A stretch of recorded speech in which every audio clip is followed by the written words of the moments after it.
It is John Ryan. And he is Babatunde Akinfwemwe. What's going on with the hair, man? You're meant to be Jonathan Prince. What's going on? Lockdown, I ain't seen you in a week. We're sitting in the shadow. Sitting in the We are. shadow. You're sitting in the shadow of that afro. What's happening, man? You I heard know. of Jackson 5 ain't coming back, bro. Well, they're back. They're back. One of them's back. One of them is back. Yeah, my hair's long out here. Had to take my braids out because, well, needed to take my braids out. They've been in a few weeks. You just And got I've bored. gone, natural. Yeah, natural, mate, now. But obviously, like, I don't know, it looks a bit different. I'm loving it. You look like an urban Christopher Lloyd from Back to the Future. I could imagine like all my cousins.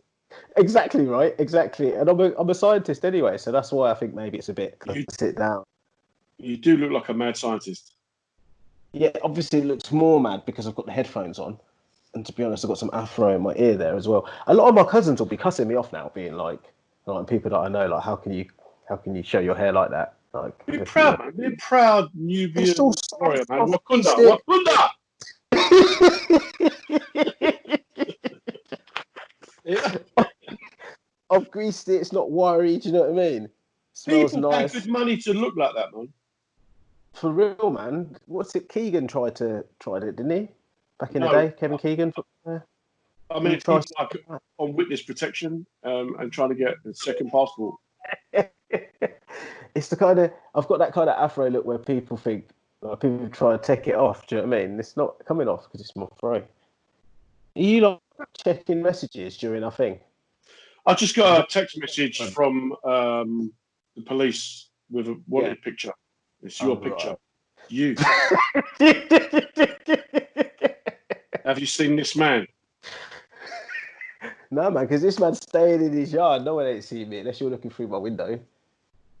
Everyone who's watching this is seeing you now. Have you not thought this through? Could be millions of people. Yeah, this could get a cult following.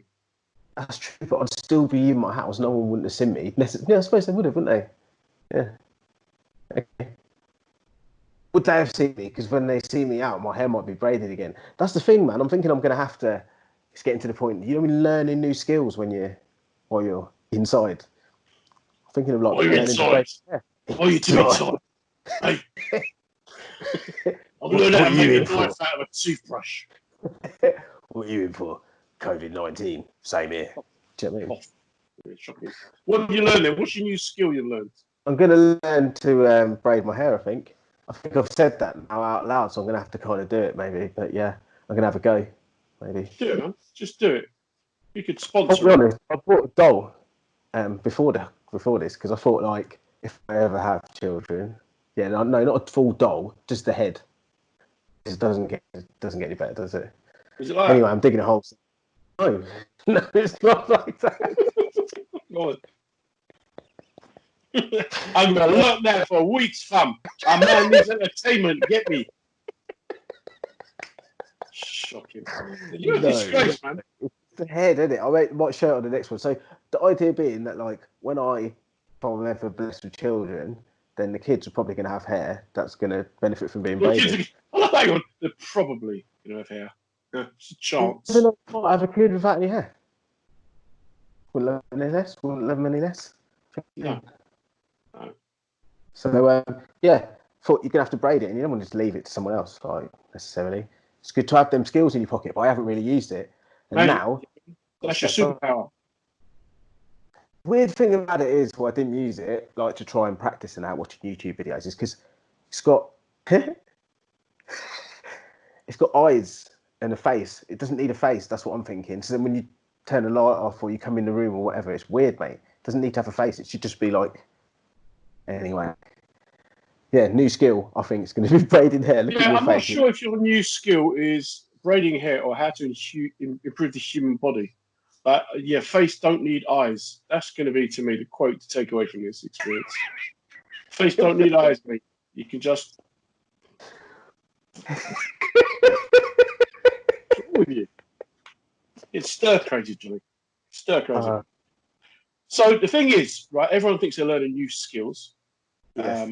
My missus decided she's a cook and a baker.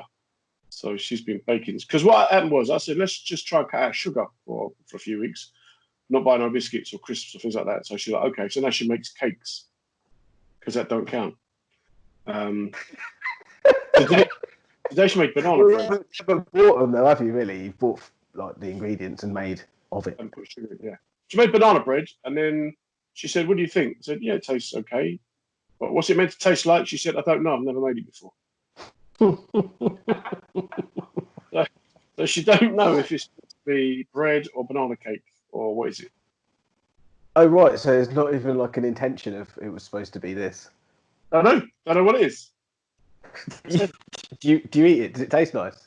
Man, you think I've got this size just being fussy? Come on. Okay. I used to have a mate at uni, and he'd be like, "Well, do you like bacon?" And you'd be like, "Yeah." And he'd be like, "Do you like marmalade?" And you'd be like, "Yeah." And he'd be like, "Bacon and marmalade?" And no, but that's how we like put flavors together. The only way you can eat bacon and marmalade is if you're pregnant or on like got the munchies from a drug session, or you're from Canada. I keep looking up, and like it's almost like, oh yeah, that's me. That's mad, isn't it? Like it's the hair's out. Canadians just they'll eat anything. They will eat anything. Canadians, maple syrup. Canadians, yeah, man. Bacon and maple syrup. That maple syrup thing's pretty good though, to be honest. Oh, the sweet and savoury that they do over there. See, now you're going all Jamaican on me again. I'm not sure I put a bit of maple syrup on it. When I went to the Caribbean, they had like biscuits, which is like halfway between a scone and a Johnny cake or like a fried dumpling. This is a dumpling without suet, you know what I mean? Yeah. And you'd have the chicken. They sold it in KFC. They'd cut it in half. You'd have the chicken, and then like they'd give you some blueberry jam, and you put the blueberry jam in there, the chicken, and you eat it as like a. Why like would a you sandwich. go KFC if you're in the Caribbean? Why? They love it, mate. They love it. I don't know if this is true, but like the island where I was on, which is where like one of my parents comes from, apparently like they didn't allow KFC to come unless KFC swore to just use chickens from the island, and they told McDonald's and everyone else to quit. So KFC is like a real big thing. If you imagine like you didn't have like any McDonald's or anything like that, then KFC, the first one of those kind of chains to come, would be your McDonald's, wouldn't it? What island was that?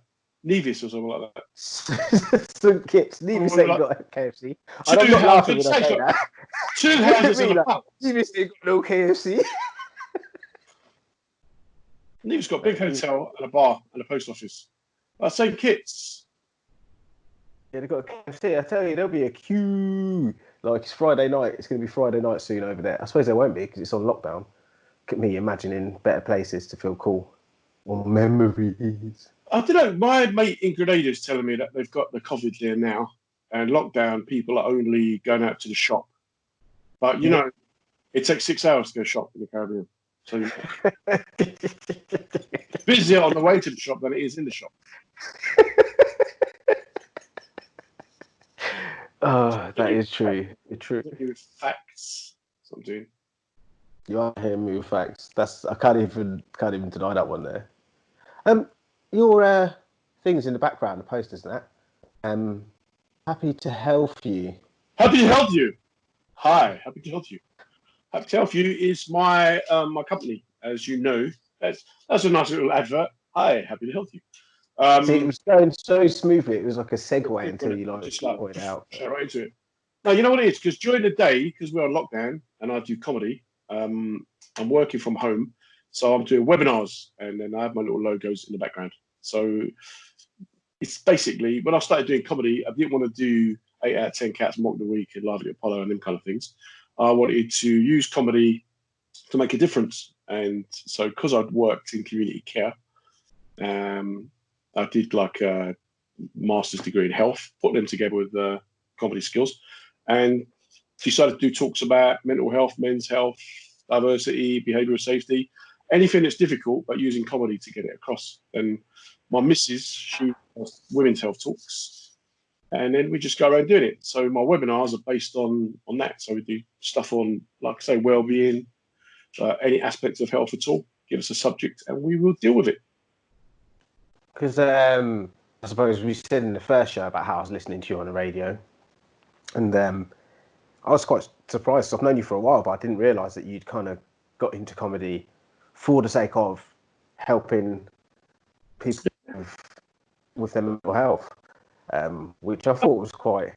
I said to you before that when I was brought up in Hackney, all my family are Irish, big Irish family, and all my friends were, if they weren't Irish, they were Caribbean or Indian, right? So I never had a proper white English friend until I went to university. That's honestly true. But I'd never understood why everyone I knew was kind of like, was basically poor, really. Like we never, people, when I went to university, people went on holiday to Spain and places like that, where we never went there. We didn't even have holidays. We go to Ireland for 6 weeks or Corby. That'd be about it, right? So, Corby's the one, mate. Corby's the one. That's it. Costa del Corby. Core Vegas. So what happened was, and there was also at funerals now where people died. If they was Irish, they died from drinking or smoking. If they was Caribbean, it was diabetes or heart disease. And I was like, does anyone ever die? How comes in these films men die fighting in wars and fighting to defend someone's honor or something they believed in? And then, like when I started doing comedy, I just started doing little bits about checking out your health, checking out your prostate or your heart or things. And then people started doing it. They started listening to what I was saying. I started getting feedback from people saying, oh, thanks, I went to the doctors, got checked out and that. And then I realised if you can make them laugh, you make them listen. Indeed, man. And I feel like we're... it's the best thing, really, isn't it, to be able to go out there, and in this day and age where people choose to come out and listen to somebody that they don't know, and they've chosen to do that. Politicians don't get that. Like, people just come out and want to listen, and we've got such a... I know when I look back to when I started doing comedy, and I think of some of the subjects I was talking about, it was just to be funny, you know. But as you go on, you kind of realise that you've got such an opportunity to say something. Yeah. And then so now I do stuff in like theatres and clubs and that. I go into workplaces or prisons or places. I like going places where they're hard to reach, easy to ignore. So like young offenders institutes, all that. I know everyone's got their views on why people are in prison, but most people in prison, they got a reading age of like 7 or 8, and that's part of the reason why they're in prison. They can't read. You know, the science says things will be prosecuted. They're like, what's that say? I don't know. So it's about recognizing that people, to start off, you get in life. That makes such a difference. It's funny because that's how we first got to chatting. For me, realizing that, I suppose we'd gigged and stuff, but realizing that you were doing some more of this, and not even doing that. It's more talking about such things that people don't often talk about. I suppose now is highlighting that it's just good for, if you want to ring your friend up, or write to either of us or whatever, and just like say, oh, I was feeling this before this whole thing hit, and like now I'm really feeling it, and we're not. Tough times, but you know what's interesting is that these times are tough. But some people, this is their life being locked up. If they've got like health conditions and disabilities and that, this is what it's like for them 24/7. We're getting a taste of what other people are dealing with, and it ain't nice. Mm-hmm.